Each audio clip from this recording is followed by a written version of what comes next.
Hello guys, welcome to 67, your daily political update. This is me Sanjay Bhargav. Let's get started. Today we explain a crucial Delhi High Court judgment on EWS reservation and why it differs from SC, ST and OBC relaxations. The Delhi High Court has ruled that EWS aspirants cannot claim any relaxation or extra attempts like SC, ST and OBC candidates. Opposition parties, including Congress, have criticized the judgment, calling it unfair to economically disadvantaged youth, while the government maintains that the caste-based relaxations are rooted in historical discrimination, not poverty. Let's discuss the case details. Name of the case is Anish Arun and others versus Union of India 2024. The judgment date is April 16, 2026. The bench was led by Justice Anil Kshetrapal and Justice Amit Mahajan, and the petitioners are a group of EWS students led by Anish Arun, and the respondents are Union of India and UPSC. Let's understand the petitioners' demands. Strike down the Department of DOPT Office Memorandum 2019 and UPSC FAQ 2022. Grant age relaxation and extra attempts equal to SC, ST, OBC categories. The denial violated Article 14 right to equality and Article 16 Clause 1 equal opportunity in public employment. Let's understand what the court has said in this judgment. Judgment was plea was dismissed because of the reason economic disadvantage is not equal to caste discrimination. SC, ST, OBC reservations are rooted in historical social exclusion and systemic discrimination, not just poverty. EWS reservation, which was introduced via 1/3 Constitutional Amendment 2019, is valid but does not automatically extend to relaxations. Government policy is not arbitrary or unconstitutional. Let's understand the constitutional and legal framework governing this issue. Article 14, Equality before the law allows reasonable classification. Article 16, Equal opportunity in jobs, but permits special provisions for disadvantaged groups. 1/3 Amendment 2019 added a 10% reservation for EWS in education and jobs, but without age or attempt relaxations. Court's view is that the Parliament should intended EWS quota as a separate category, not identical to SC, ST or OBC. Let's discuss the political reactions on this issue. Congress criticized the ruling, arguing that the poverty is crippling as caste discrimination. They claim denying relaxations makes UPSC exams unfair for poor aspirants. Other opposition parties like left and regional outfits said that the judgments deepens inequality as EWS candidates face the same competitive pressure but without any support. The government's stand is it defended the policy, stating caste-based relaxations address centuries of exclusion while poverty is temporary and can change. This judgment reminds us that India's reservation system is complex, balancing poverty, caste, and fairness. Key question is, should reservation be about social exclusion or economic hardship? Let's come to the next news. Now we explain you why the delimitation bill failed in the parliament and how leaders across India reacted. The delimitation bill 131st Constitutional Amendment Act 2026 was defeated in the Lok Sabha on April 17, 2026. It failed to secure the required two-thirds majority, and this sparked a storm of reactions from leaders across parties. The debate revealed sharp divides between North and South India, and opposition leaders celebrated the defeat of as a victory of federalism. Let us see what happened actually. Bill is 131st Constitutional Amendment Bill 2026, which has linked women's reservation to delimitation, and the voting is 278 votes in favor, 211 were against, short of 326 votes needed, and the result is bill was defeated by the 48 votes. Let's discuss the voices raised in Lok Sabha. Rahul Gandhi, who is the leader of opposition in the Lok Sabha, mocked the PM Modi with his cryptic number 16 satire, suggesting that the government's obsession with numbers and timing was politically motivated. Mallikarjun Kharge, Congress president, declared that India bloc supports women reservation but will not allow delimitation that reduces southern states' representation. Shashi Tharoor, Congress MP, accused the government of holding women's aspiration hostage by linking reservation to delimitation. DMK MPs warned that delimitation based on population growth would punish southern states that successfully controlled the fertility rates, reducing their seats compared to northern states. Left parties echoed the DMK's concerns, calling the bill an attack on federal balance. Regional leaders from South India strongly opposed, saying the bill undermines the unity and fairness. Let's discuss the government's stand on the issue. Kiran Rijiju, Union Minister, called the defeat a big blow to the country, blaming the opposition for the blocking women's reservation tied to delimitation. BJP MPs argued delimitation is necessary to reflect the demographic realities and ensure equal participation and representation. Let's discuss the regional reactions. Telangana Chief Minister Revanth Reddy thanked southern leaders across the party lines, such as DMK, Left, Congress, regional outfits, for standing united against the bill. Opposition narrative was that it claimed the defeat exposed BJP's Delhi arrogance and protected southern states from losing seats. Key suggestions for consensus. Joint parliamentary session. Bring all MPs together to debate a fair formula. National regional leaders meeting. Involve CMs and party chiefs from both North and South India. Mutually beneficial formula. Balance population based representation with a performance based incentives. Reward states that control the population growth. Consider a hybrid model, partial seats by population, partial seats by development indicators. Ensure women's reservation is not tied to delimitation so it can move forward independently. The defeat shows how numbers, satire, and unity across regions can shape India's democracy. The next step may be consensus building across parties. Let's come to the next news of the day. Today we bring you the story of India's tea industry, where producers want freedom from auction rules but workers continue to struggle for basic rights. Tea industry bodies from Assam and West Bengal have urged PM Modi to scrap the mandatory auction rules, arguing that the cost of selling through auction centers exceeded profits. Meanwhile, tea plantation workers continue to face deep-rooted issues such as low wages, poor housing, lack of health care, and exploitative conditions. The constitutional framework provides right to equality and fair labor, but implementation remains weak. Let's understand the issues faced by the tea plantation workers. Low wages. Workers often earn below minimum wage, with payments tied to daily plucking targets. Housing and living conditions. Many live in overcrowded, poorly maintained labor lines with inadequate sanitation. Healthcare. Limited access to medical facilities despite legal obligations under the Plantations Labor Act. Education. Children of workers often lack proper schooling, perpetuating cycles of poverty. Job security. Job security, seasonal employment, and a dependence on fluctuating tea prices makes livelihood unstable. Gender inequality. Women from the majority of the workforce but face wage discrimination and harassment. Union suppression.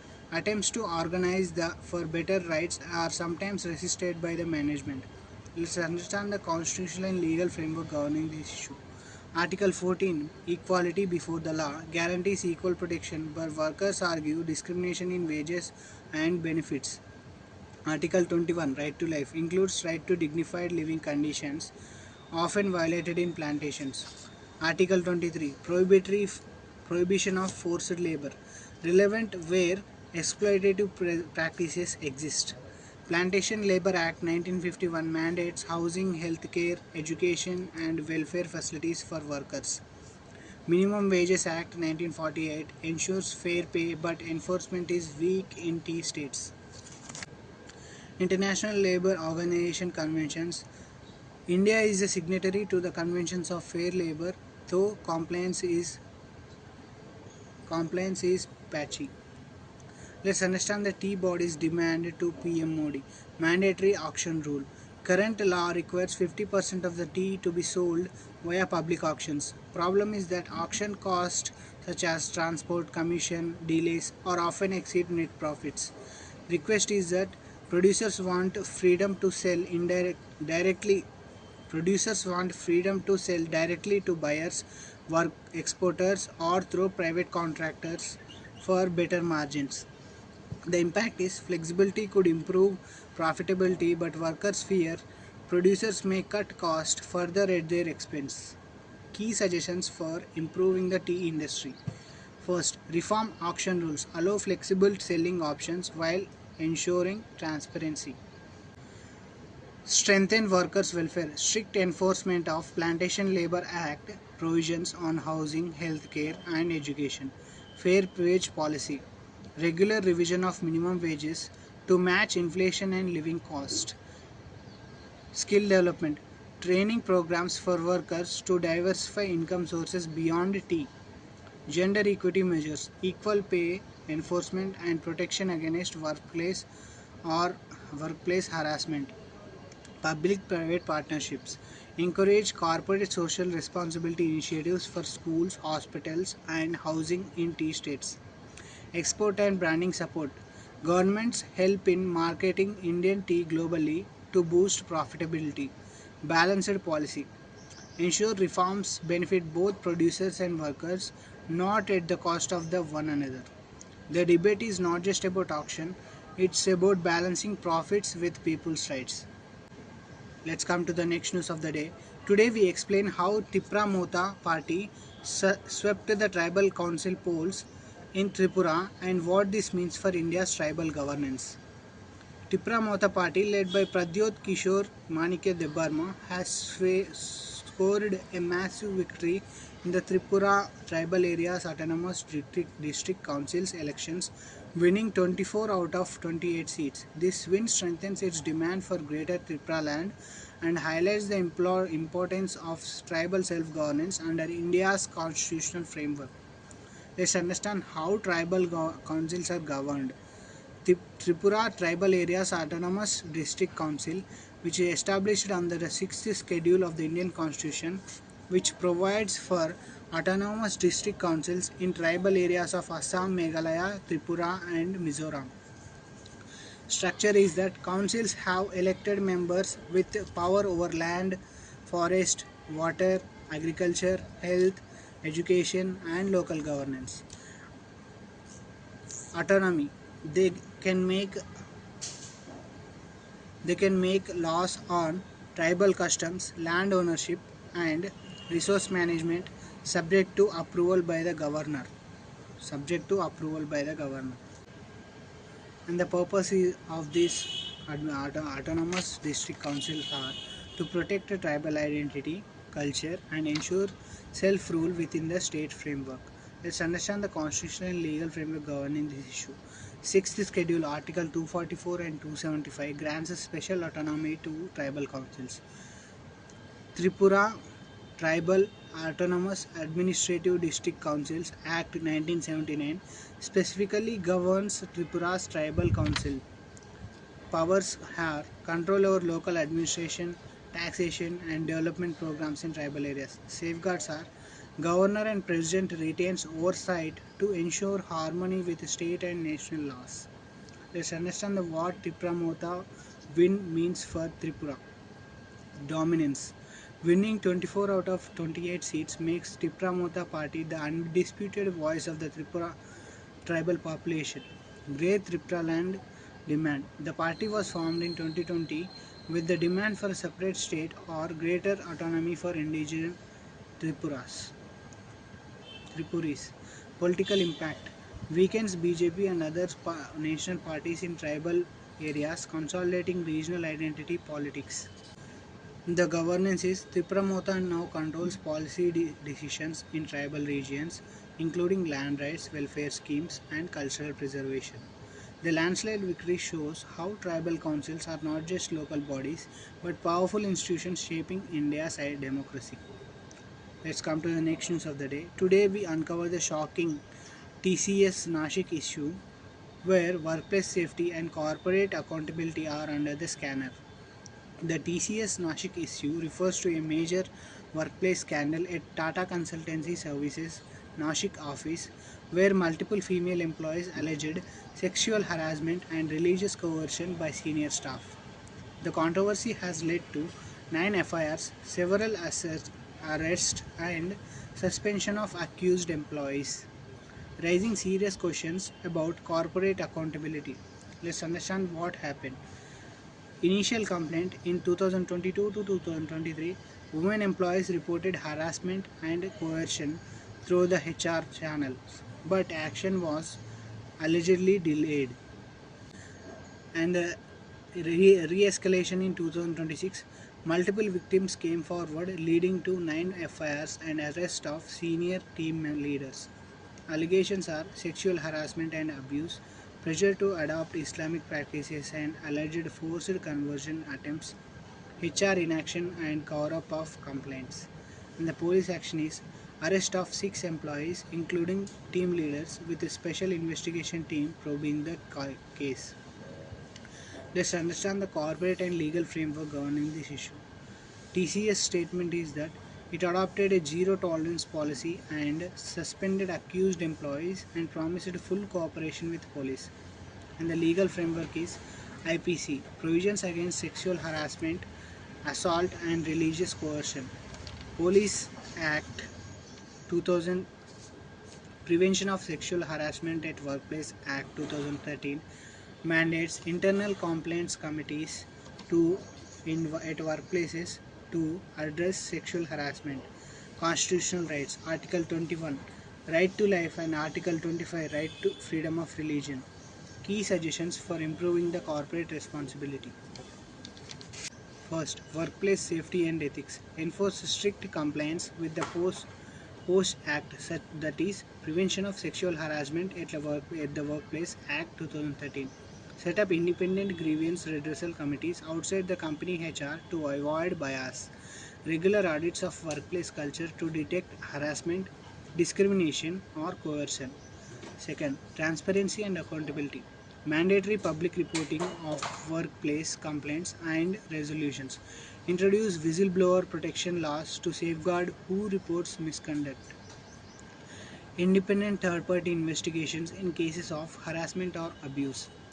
Employee welfare. Ensure fair wages, health care, and mental health support. Provide training programs on workplace ethics, diversity, and inclusion.